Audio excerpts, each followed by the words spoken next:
Le livre des juges.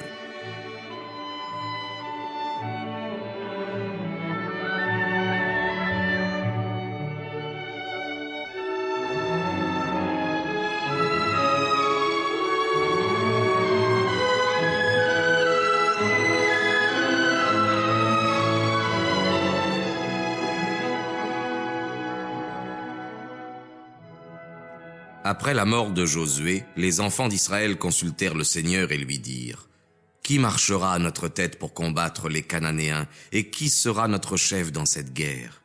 Le Seigneur répondit : « Juda marchera devant vous. Je lui ai livré le pays. » Alors Juda dit à Siméon son frère : « Venez m'aider à me rendre maître de la part qui m'est échue par le sort et à combattre les Cananéens. Et ensuite, j'irai vous aider à acquérir ce qui vous est échu. » Et Siméon s'en alla donc avec Juda. Et Juda, ayant marché contre l'ennemi, le Seigneur livra entre leurs mains les Cananéens et les Phérézéens. Ils taillèrent en pièces 10 000 hommes à Bézek. À Bézek, ils trouvèrent Adoni-Bézek. Ils le combattirent et taillèrent en pièces les Cananéens et les Phérézéens. Adoni-Bézek, ayant pris la fuite, ils le poursuivirent, le prirent et lui coupèrent les extrémités des mains et des pieds. Adoni-Bézek dit alors : « J'ai fait couper l'extrémité des mains et des pieds à 70 rois qui mangeaient sous ma table les restes de ce qu'on me servait. Dieu m'a traité comme j'ai traité les autres. » Ensuite, ils l'emmenèrent à Jérusalem où il mourut. Car les enfants de Juda, ayant mis le siège devant Jérusalem, la prirent, passèrent au fil de l'épée tout ce qu'ils y trouvèrent et mirent le feu dans toute la ville. Ils descendirent ensuite pour combattre les Cananéens dans le pays des montagnes, dans le district du Midi et dans la plaine. Et Juda, ayant marché contre les Cananéens qui habitaient à Hébron, dont le nom était autrefois Kiriath-Arbé, défit Sésaï, Ahiman et Tolmaï. Et étant parti de là, il marcha contre les habitants de Dabir, qui s'appelait autrefois Kiriath-Sépher, c'est-à-dire la ville des lettres. Et Caleb dit alors : « Je donnerai ma fille Aksa pour femme à celui qui prendra et ruinera Kiriath-Sépher. » Et Othoniel, fils de Sénèz, frère puiné de Caleb, l'ayant prise, il lui donna pour femme sa fille Aksa. Et tandis qu'Aksa était en chemin, Othoniel, son mari, l'avertit de demander un champ à son père. Aksa, étant donc monté sur un âne, commença à soupirer. Et Caleb lui dit : « Qu'avez-vous ? » Elle lui répondit : « Donnez-moi une bénédiction. Vous m'avez donné une terre desséchée. Donnez-m'en une aussi où il y ait des eaux en abondance. » Caleb lui donna donc une terre dont le haut et le bas étaient arrosés d'eau. Or, les enfants de Jéthro, le Sinéen, allié de Moïse, montèrent de la ville des Palmes avec les enfants de Juda au désert qui était échu en partage à cette tribu et qui est vers le midi d'Arad. Et ils habitèrent avec eux. Juda, s'en étant allé aussi avec son frère Siméon, ils défirent ensemble les Cananéens qui habitaient à Séphath et les passèrent au fil de l'épée. Et cette ville fut appelée Horma, c'est-à-dire Anathème. Juda prit aussi Gaza avec ses confins, Ascalon et Acaron avec leurs confins. Le Seigneur fut avec Juda, et il se rendit maître des montagnes. Mais il ne put défaire ceux des ennemis qui habitaient dans la vallée, parce qu'ils avaient une grande quantité de chars armés de faux. Et ils donnèrent, selon que Moïse l'avait ordonné, Hébron à Caleb, qui exterminera les 3 fils d'Énak. Mais les enfants de Benjamin n'exterminèrent point les Jébuséens qui demeuraient à Jérusalem, et les Jébuséens demeurèrent à Jérusalem avec les enfants de Benjamin, comme ils y sont encore aujourd'hui. La maison de Joseph marcha aussi contre Béthel, et le Seigneur était avec eux. Car lorsqu'ils assiégeaient la ville, qui s'appelait auparavant Luza, ayant vu un homme qui en sortait, ils lui dirent : « Montrez-nous par où l'on peut entrer dans la ville, et nous vous ferons miséricorde. » Cet homme, le leur ayant montré, ils passèrent au fil de l'épée tout ce qui se trouva dans la ville, et ils conservèrent cet homme avec toute sa famille. Cet homme, ayant été congédié, s'en alla au pays des Hétim, où il bâtit une ville qu'il appela Luza, nom qu'elle porte encore aujourd'hui. Manassé non plus ne détruisit pas Beth-San et Tanak avec les villages qui en dépendent, ni les habitants de Dor, de Jéblaam et de Magédo avec les villages voisins. Et les Cananéens commencèrent à demeurer avec eux. Lorsqu'Israël fut devenu plus fort, il les rendit tributaires, mais il ne voulut point les exterminer. Éphraïm ne tua point non plus les Cananéens qui habitaient à Gazer, mais il demeura avec eux. Zabulon n'extermina point les habitants de Cétron et de Nalol, mais les Cananéens demeurèrent au milieu d'eux et ils devinrent leurs tributaires. Azer n'extermina point non plus les habitants d'Akko, de Sidon, d'Aalab, d'Akazib, d'Elba, d'Aphek et de Rob. Et ils demeurèrent au milieu des Cananéens qui habitaient dans ce pays-là, et ils ne les exterminèrent point. Nephtali n'extermina point non plus les habitants de Beth-Samès et de Beth-Anath, mais il demeura au milieu des Cananéens qui habitaient en ce pays-là, et ceux de Beth-Samès et de Beth-Anath lui devinrent tributaires.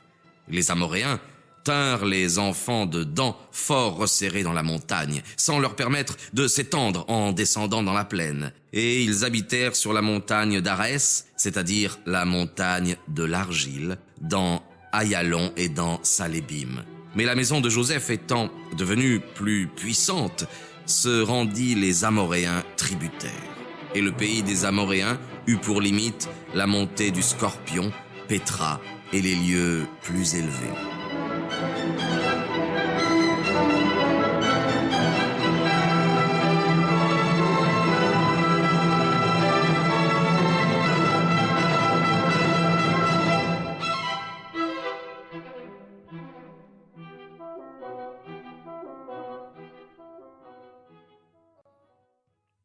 Alors l'ange du Seigneur vint de Galgala au lieu appelé le lieu des pleurants.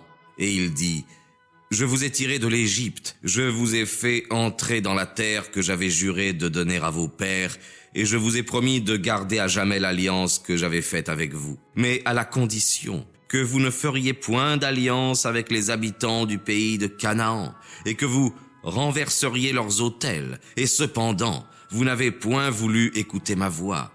Pourquoi avez-vous agi ainsi? C'est pour cette raison que je n'ai pas voulu exterminer ces peuples devant vous, en sorte que vous les ayez pour ennemis et que leur Dieu vous soit un sujet de ruine. » Tandis que l'ange du Seigneur tenait ce langage à tous les enfants d'Israël, ils élevèrent leur voix et se mirent à pleurer. Et ce lieu fut appelé le lieu des pleurants ou le lieu des larmes, et ils y immolèrent des victimes au Seigneur.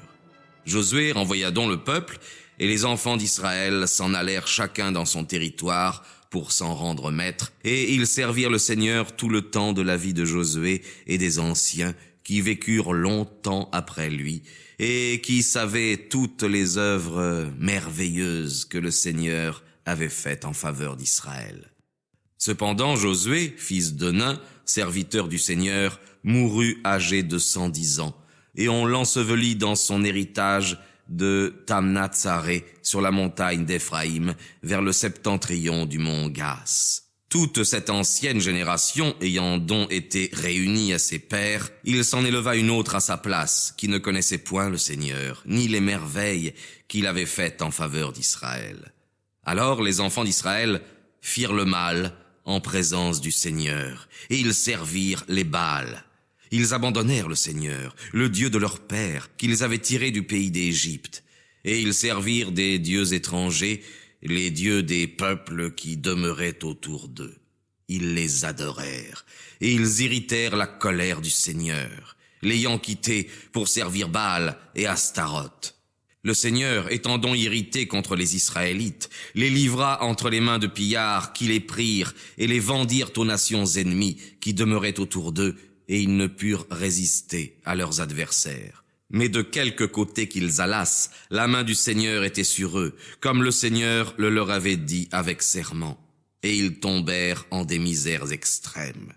Dieu leur suscita ensuite des juges pour les délivrer des mains de ceux qui les opprimaient, mais ils ne voulurent pas même les écouter.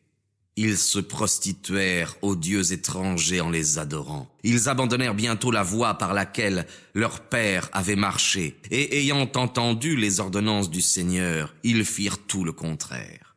Lorsque Dieu leur avait suscité des juges, ils se laissaient toucher de pitié pendant que ces juges vivaient.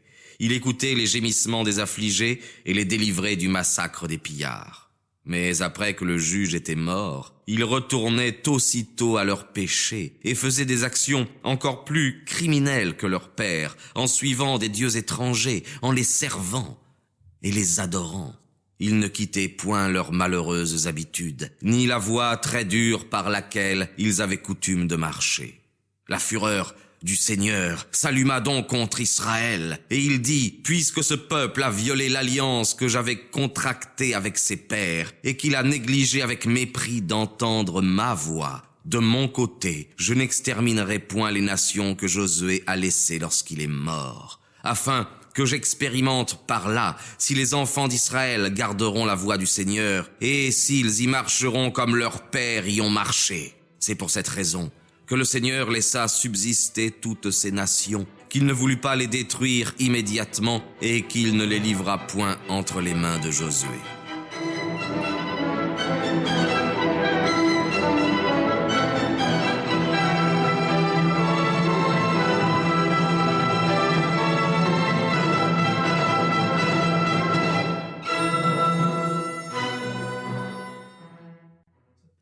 Voici les peuples que le Seigneur laissa vivre pour servir d'exercice et d'instruction aux Israélites et à tous ceux qui ne connaissaient point les guerres des Cananéens, afin que leurs enfants apprissent après eux à combattre contre leurs ennemis et qu'ils s'accoutumassent à la guerre. Les 5 princes des Philistins, tous les Cananéens, les Sidoniens et les Hévéens qui habitaient sur le mont Liban, depuis la montagne de Baal-Hermon jusqu'à l'entrée d'Émat. Le Seigneur laissa ces peuples pour éprouver ainsi Israël et pour voir s'il obéirait ou s'il n'obéirait pas au commandement du Seigneur qu'il avait donné à leur père par Moïse. Nous espérons que vous avez apprécié cet aperçu. Pour continuer à écouter ce livre audio sur Google Play Livres, utilisez le lien dans la description de la vidéo.